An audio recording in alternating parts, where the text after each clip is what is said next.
Abhi be opened. The Union Budget 2021-22 General Discussion. माननीय श्री कपिल सिब्बल जी। सभापति महोदय, सबसे पहले तो मैं वित्त मंत्री जी को मुबारकबाद देना चाहता हूं कि उन्होंने अपना तीसरा बजट पेश किया।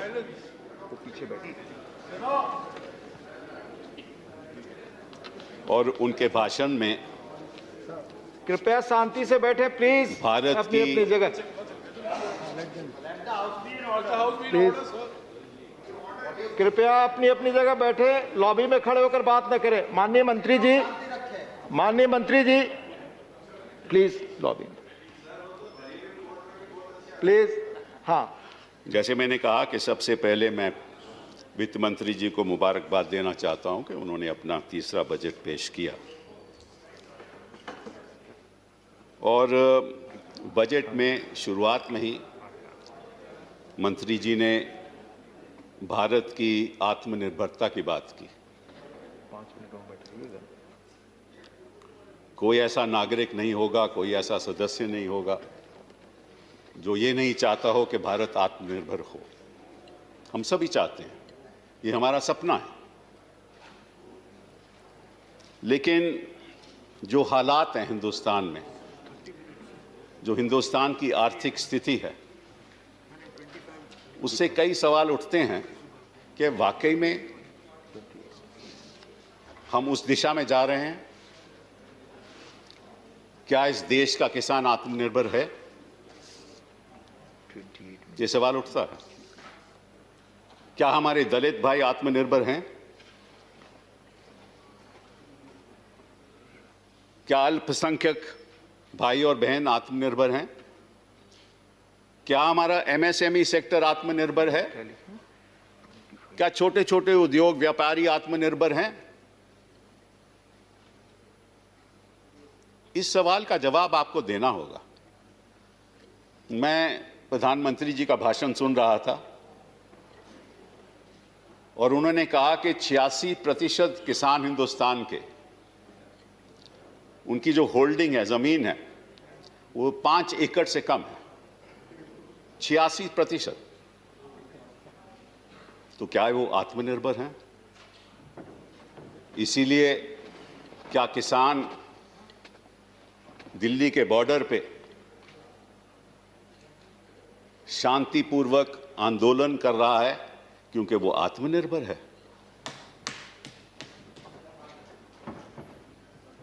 ये सवाल का आपको जवाब देना होगा। भाषण तो हो सकता है, वर्ड स्मिथ भी हो सकते हैं, लेकिन जमीनी असलियत हिंदुस्तान की क्या है, यह आपको समझना होगा। एक गरीब आदमी सोचता होगा कि मेरी छोटा सा घर है, छोटी सी दुनिया, मुझे तो उड़ना सिखा दे, नामुमकिन को मुमकिन बना दे। वो ऐसी उड़ान चाहता है कि वो आत्मनिर्भर हो।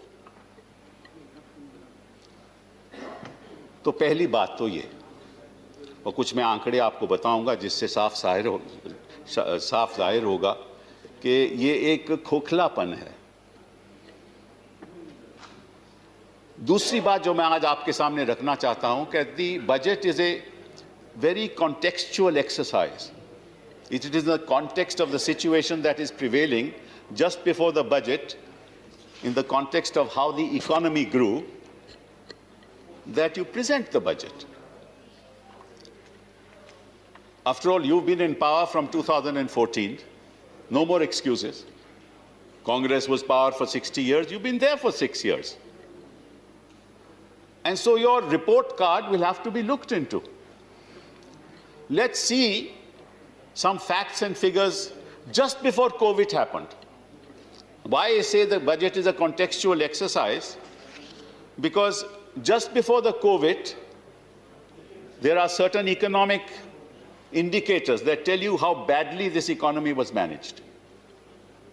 And then COVID came, and what's the result of COVID on the economy? I'll give you some of that data also. But let me start by giving you as to what was the state of the economy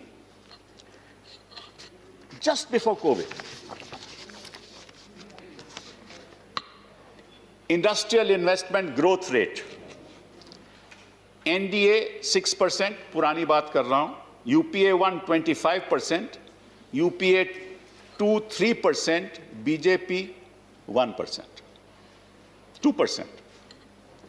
Credit of bank loans, real growth per year.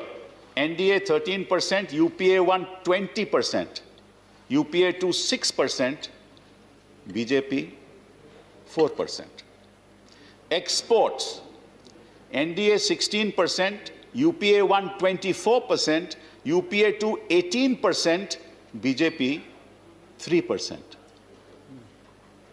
Imports, average growth rate, NDA 15%, UPA 1 31%, UPA 2 16%, BJP 4%. Sales of corporate sector, real growth, NDA 11%, UPA 1 17%, UPA 2 7%, BJP 3%. Corporate profits, NDA 0.7%, UPA 1 2.7%, UPA 2 2.1%, BJP 1.4%. तो मैं आपसे सवाल पूछना चाहता हूं, अगर ये आंकड़े हैं कोविड से पहले, तो कोविड के बाद हिंदुस्तान की जनता की क्या हालत होगी? क्या वो कभी आत्मनिर्भर बन सकता है? This only shows that for the last 5 years you have mismanaged this economy. It only shows that in fact in every budget the twin objectives are growth and equity. Growth and equity. Some people prefer growth, others prefer growth plus equity. And I will demonstrate to you how in this budget you have only preferred growth. You have forgotten about the people of India. You have no heart as far as that poor person is concerned who wants education, who wants primary health centers for health care. The MSME sectors have lost 35%. 35% of all MSMEs have wound up. What have you done for them? Now, let me give you another scenario as to what has happened during the pandemic and what is the state of the economy during the pandemic in 2021. Production of coal, minus 15%. Production of cement, minus 38%. Consumption of steel, minus 56%. Total telephone subscribers, minus 2%. Commercial vehicle sales, minus 84%. Cargo handled at major seaports, minus 19.8%. Cargo handled at airports, minus 57.2%. And these are figures from the Ministry of Statistics and Program Implementation. These are not our figures. Passengers handled at airports, minus 94.1%. Railways net ton kilometers, minus 26.7%. This is Atmanirbharta for you. How does this government justify what it has done? How has it handled the economy? What has it done for the poor? What are the allocations made for the poor? The problem is that there is what is called jugglery of data. You are perpetuating a rigged economic system, and I will demonstrate that. You're establishing an oligarchic economic order, and I will establish that. Just one data you should know. 1% in 2018, 1% of the people of this country owned 58% of the assets of this country. And in 2019, 1% of the people of this country owned 73% of the assets of the country in 1 year. In 1 year. This is a classic case of crony capitalism. ये जो आप ports की बात करते हैं, airports की बात कर रहे हैं, ये जो आप बातें कर रहे हैं ना, ये पोर्ट्स किसको जा रहे हैं, ये एयरपोर्ट्स किसको जा रहे हैं, ये हमारी देश की संपत्ति कहां जा रही है, कौन ले रहा है, कौन खरीद रहा है, और आप उसका साथ दे रहे हैं। असलियत तो ये है मैडम मिनिस्टर कि there are 4 or 5 big boys in this country who own almost all assets in this country. And one very big boy is everywhere. No, I'll not name anybody. He's everywhere. Ports, airports, city gas distribution centers, railways, everywhere. I mean, I see his footprint everywhere. असलियत तो ये है कि भाई जिस जहाज में आप जाते थे उसको एयरपोर्ट तो आपको देना होगा ना, वो तो जरूरी है ना। 6-7 एयरपोर्ट प्राइवेट उनको दे दिए। नीति आयोग ने विरोध किया, फिनेंस मिनिस्ट्री ने विरोध किया, उसको ओवररूल कर दिया। तो ये बातें देश के सामने आनी चाहिए। एक और बात आपको बताना चाहता हूं, वो ये है कि आपने अपने बजट में कहा और आपने ये कहना चाहा कि देखो हम कितना अच्छा काम कर रहे हैं, I spend as if you have money to spend. You should have said, my economic management is so bad that I have to borrow. That's right. Let me tell you some basic facts of the economy. And according to your budget documents now, 53% of revenue will come from taxes and 47% revenue will come from non-tax sources. Why is it that you have had a deficit of 9.5%? In 2021? Because your revenue earnings have gone down. Your total tax receipts have declined by 23%. Your tax collection, your target was 24.2 lakh crores. There's a shortfall of 5.24 lakh crores.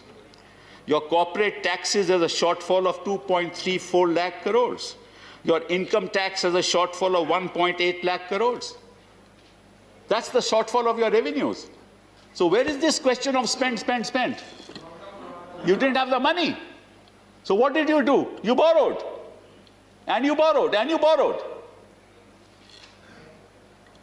Because there was no choice. I don't blame you. There was no choice. And now you're saying that in 21-22, the budgeted increase of central tax revenues, budgeted increase, is going to increase by 14.9% to 17.9 lakh crores, which is still below the budgeted estimates of 2021.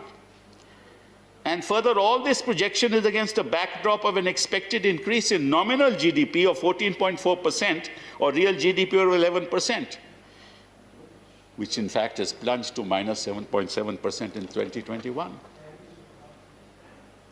तो आप revenues increase कैसे करोगे, ये सवाल उठता है। और जो आप आंकड़े बता रहे हो कि अब आपकी जीडीपी नॉमिनल रेट उसका 14% होगा, वो तो बात की बात है, कब होगा कैसे होगा वो तो वक्त बताएगा। और प्रॉब्लम ये है कि आपने पिछले साल, क्योंकि आपके पास पैसा तो है नहीं और था नहीं, आपने सोचा कि भाई हमारी डिसइन्वेस्टमेंट टारगेट्स जब हम मीट करेंगे तो हमारे को पैसा मिल जाएगा। तो आपके disinvestment target for 2021 was what? 2,10,000 crores. What did you achieve? 32,000 crores, which is 15%. And this year our disinvestment target is 1,75,000 crores. That's how you say that you will next year, the fiscal deficit will come down to 6.8%. But where will you achieve 1,75,000 crores if your track record is this? How will you achieve it? fact of the matter is, sir, that the real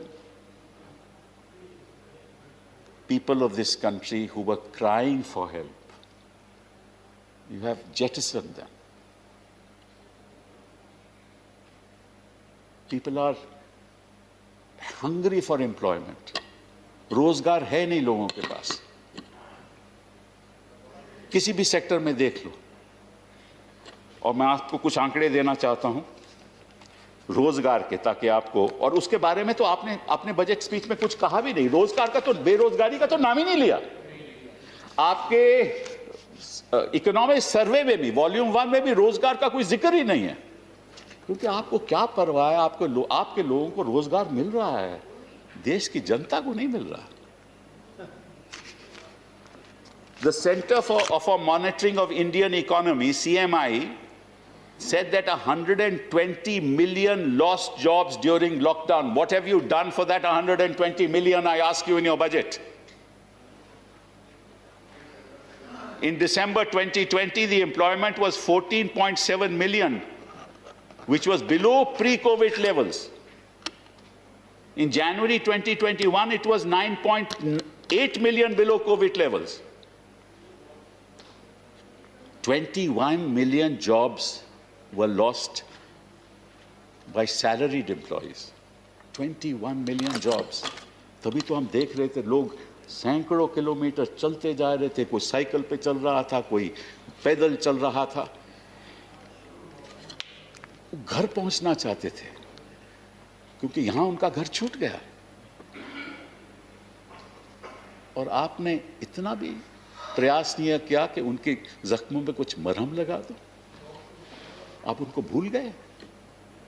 आपको केवल वो उद्योगपति याद है जिनको आपने, मतलब कि आपको याद है ना कि आप ही ने 25% किया था ना, उनका टैक्स कमती किया था ना 25%, और नई जो इंडस्ट्री लग रही थी वो 15% किया आपने. उनका तो आप बड़ा ख्याल रखते हो, और जनता की जो पीड़ित जनता है उनको भूल जाते हो. हिंदुस्तान की जो लेबर फोर्स पार्टिसिपेशन है वो 40% है, ग्लोबल 66% है. फीमेल लेबर फोर्स पार्टिसिपेशन यहां 23% है. बांग्लादेश में 30%, इंडोनेशिया में 39% और थाईलैंड में 45%. और मनरेगा में भी आपने एलोकेशन कम कर दिया भाई, 35%. क्यों किया? वही तो एक साधन था लोगों को कि मनरेगा द्वारा उनको कोई रोजगार मिले. और आप टेक्सटाइल पार्क्स बनाने जा रहे हो, इंफ्रास्ट्रक्चर बनाने जा रहे हो, वो कब बनेगा? आपको मालूम है ना कि इन चीज में वक्त लगता है. अब 6 साल तो आप हो गए, इतने वक्त में भी आप ज्यादा कुछ कर नहीं पाए. वो तो आंकड़े मैंने आपको बता दिए. तो जब इंफ्रास्ट्रक्चर बनता है तो उसकी प्रोजेक्ट रिपोर्ट बनती है, उसका लैंड एक्विजिशन होता है, उसके बाद एलोकेशन होती है, उसका फिर इंप्लीमेंटेशन होता है. ये साल तो ऐसे ही निकल जाएगा.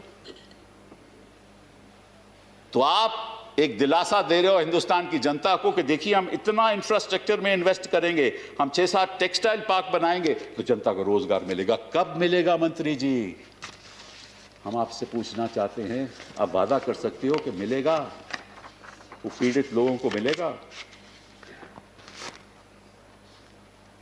रियल एस्टेट सेक्टर की अनसोल्ड इन्वेंट्री पड़ी हुई है, उनके भी आपने इंटरेस्ट रेट कम नहीं किए.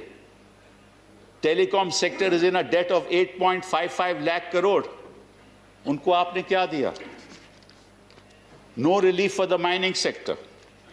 Aviation has projected losses of $6 to $6.5 billion in 21. आपने उनके लिए क्या किया? Tourism and hospitality have lost 90,000 crores, over 5 lakh jobs. उनके लिए आपने क्या किया? एग्रीकल्चर, वो भी एलोकेशन आपने कम कर दी. किसान सम्मान निधि जो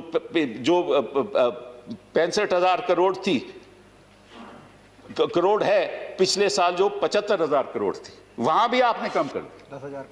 10,000 करोड़ कम. प्रॉब्लम तो ये है ना कि जो किसान मांग रहा है ना, उसकी मन की बात तो आप सुनते नहीं, अपनी मन की बात हमेशा कहते रहते हैं।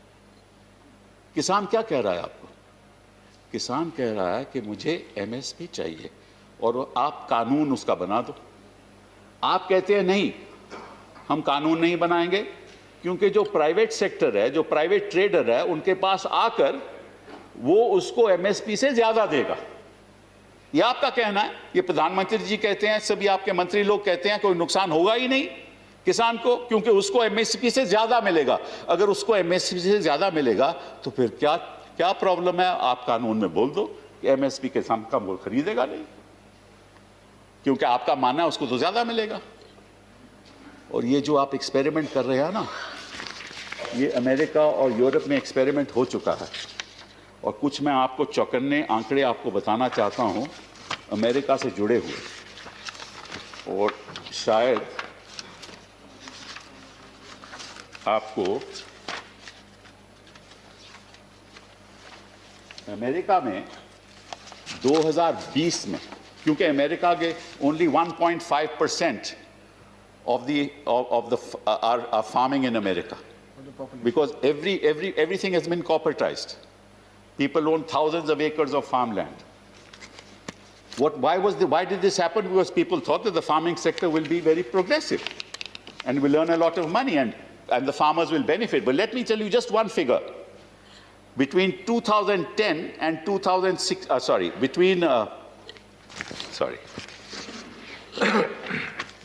that in 2020, American farmers were saddled with a bankruptcy of more than $425 billion. This is corporatization of farming in America, and the result of corporatization. In fact, the rate of suicide in rural America is about 45% higher than in urban America. Small farmlands have disappeared. Now, unlike America, here 40 to 60% of our population is involved in agriculture. और उनके पास कोई विकल्प नहीं है कि कहीं और वो रोजगार कर ले।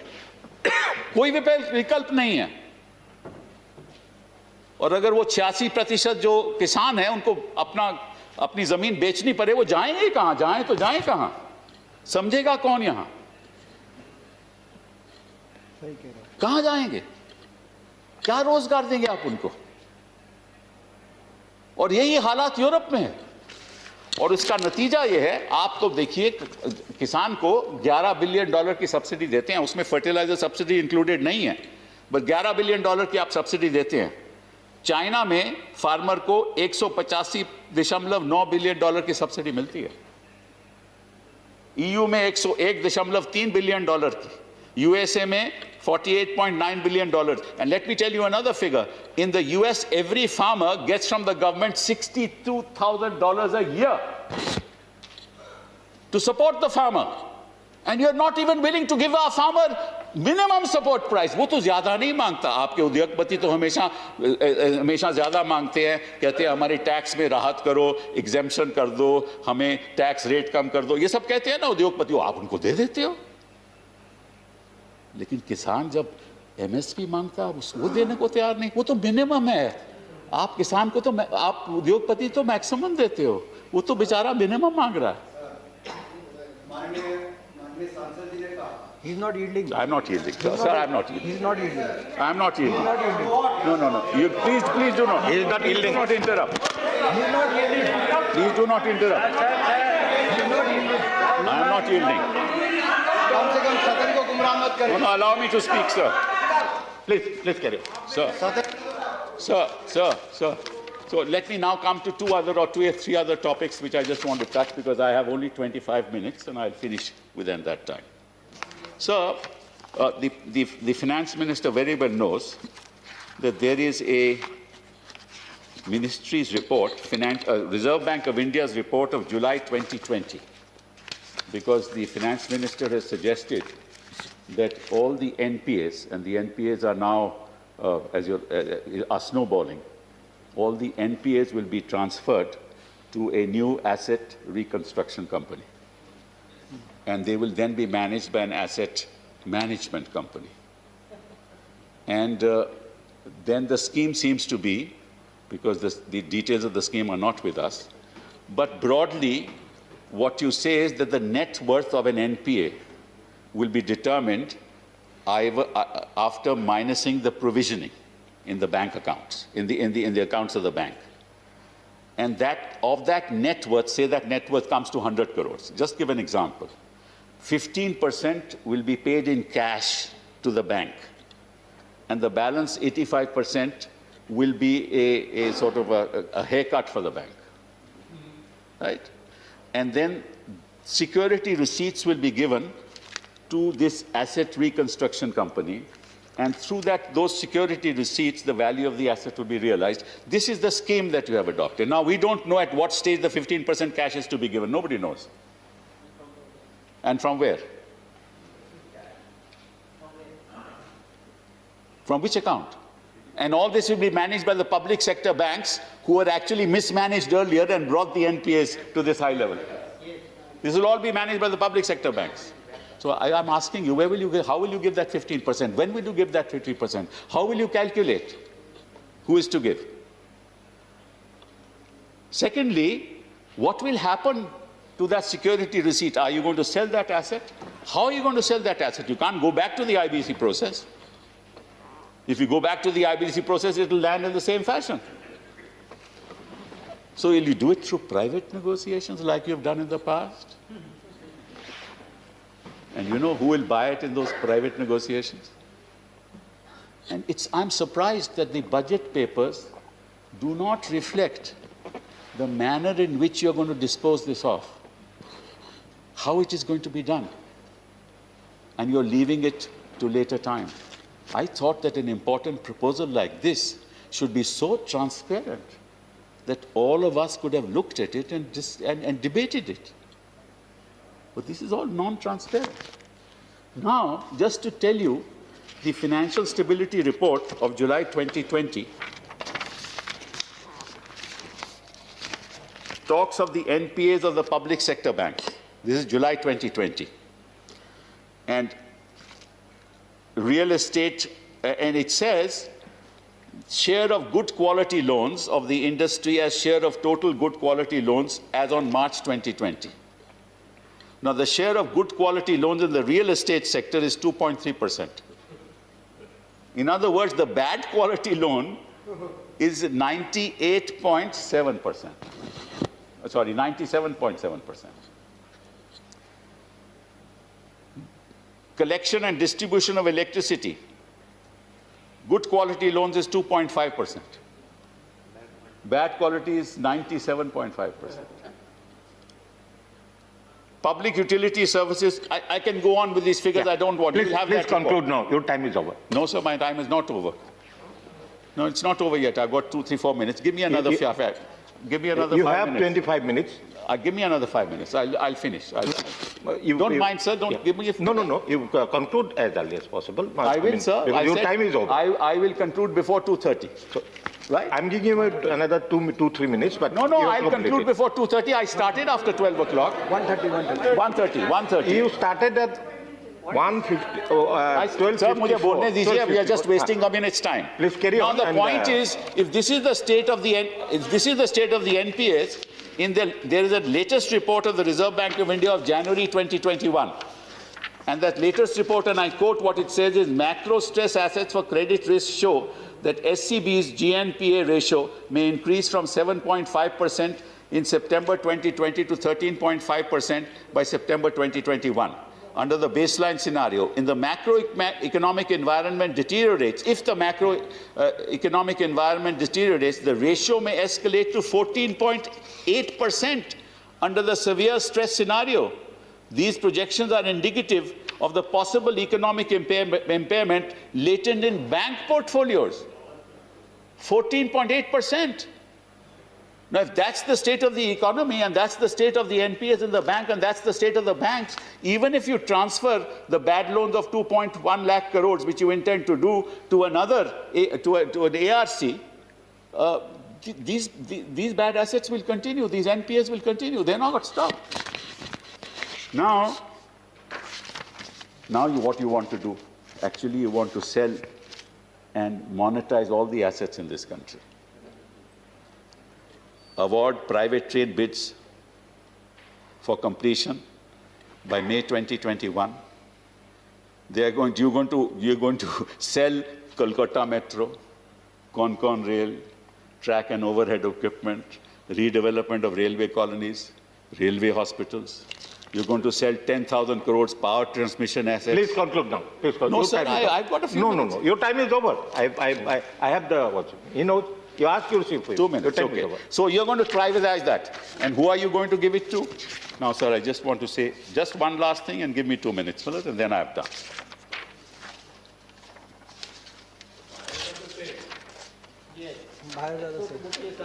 You have other speakers also. ये जो 2-4 लोगों की मैं जो बात कर रहा हूं ना, एक ऐसी कंपनी है जिसके पास लगभग सब कुछ है, पोर्ट्स हैं, एयरपोर्ट्स हैं, सब कुछ है। तो और देखिए, स्टील सेक्टर में 2-3 प्लेयर हैं, पावर सेक्टर में 2-3 प्लेयर हैं, एक प्लेयर सब सेक्टर में है। तो ये कैसे काम चलेगा? This is a classic case of crony capitalism. और आखिरी बात जो मैं कहना चाहता हूं वो ये है कि आपने ये बात कही है कि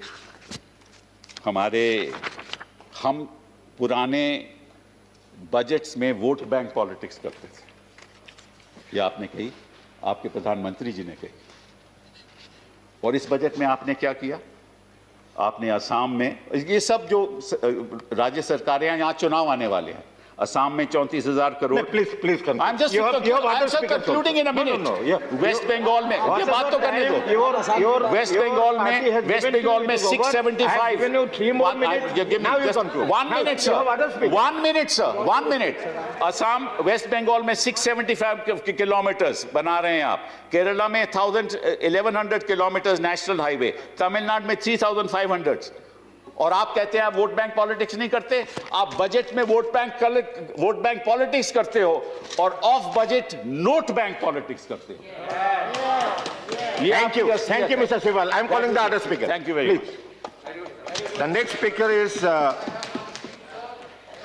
Sri Sushil Kumar Modi. Please. No, I'm not allowing you. Mr. Sushil Kumar Modi. No. Nothing will go on record without permission. Nothing will go on record. Mr. Sushil Modi. आप बोलिए.